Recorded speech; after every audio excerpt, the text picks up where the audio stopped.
নমস্কার, welcome to my channel অ্যাস্ট্রোনেশা। আজকে আমরা কথা বলবো সেপ্টেম্বর মাসটা বৃষ লগ্নের মানুষজনের জন্য কিরকম কাটবে। তাহলে আমরা প্রথমেই কথা বলে নিই যে কাজের জায়গাগুলো কিরকম কাটবে। দেখুন, এই বৃষ রাশির জন্য সেপ্টেম্বর মাসের প্রথম 15টা দিন কাজের জায়গায় কিন্তু প্রবলেম আসবে। আপনার সাথে আপনার যে বস থাকবে বা আপনার অফিসের যারা সিনিয়র থাকবে তাদের সাথে কিন্তু কোথাও না কোথাও একটা মনের অমিল চলবে বা একটা অস্থিরতা চলবে। কাজের প্রেশার লোড সেটা হয়তো অনেকটা বেশি থাকবে। বিশেষ করে প্রথম 15টা দিন এই সমস্যাটা বেশি থাকবে। 15 তারিখের পর থেকে সেটা কিন্তু আস্তে আস্তে একটু কম হতে থাকবে।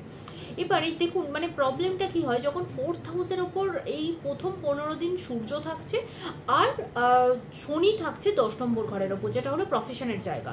এবং 4th হাউসে যখন সূর্য থাকছে, সূর্য আর শনি না একে অপরকে যখন দৃষ্টি দেয় তারা একে অপরকে একদম সহ্য করতে পারে না। ঠিক সেরকম, ঠিক যেমন প্রথম 15টা দিন তাই অফিসের জায়গাতে বেশি প্রবলেম হবে, সেরকমই বাড়ি 4th হাউস থেকে আমরা নিজেদের হোম কমফোর্টের জায়গাটা দেখি। এই জায়গাটাতেও নিজেদের বাড়িতে স্বস্তির জায়গাটাও কিন্তু সেপ্টেম্বর মাসের প্রথম 15 দিন বা প্রথম ফার্স্ট হাফটাতে কিন্তু আপনাদের বাড়ির জায়গাতেও, হোম কমফোর্টের জায়গাতেও, যে বাড়ির ভেতরের পরিবেশটা কিরকম থাকবে সেই জায়গাতেও কিন্তু একটু ডিস্টারবেন্স আসবে।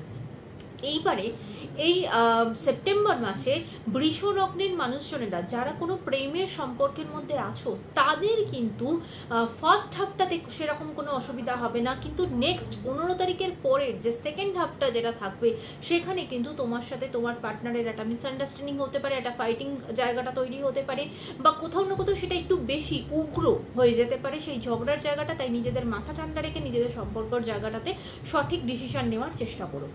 ম্যারিড লাইফের জায়গাটা ওভারঅল ভালো চলবে, সেখানে কোনো রকম অসুবিধা হওয়ার কথা নয়। ছোটোখাটো টুকটাক সমস্যা তো হতেই পারে, কিন্তু খুব ওভারঅল যে কোনো খুব বেশি সমস্যা কিন্তু এই সেপ্টেম্বর মাসে দেখাচ্ছে না। ম্যারিড লাইফের জায়গা ভালো দেখাচ্ছে এবং আপনাদের হেলথের জায়গাও কিন্তু ভালো দেখাচ্ছে।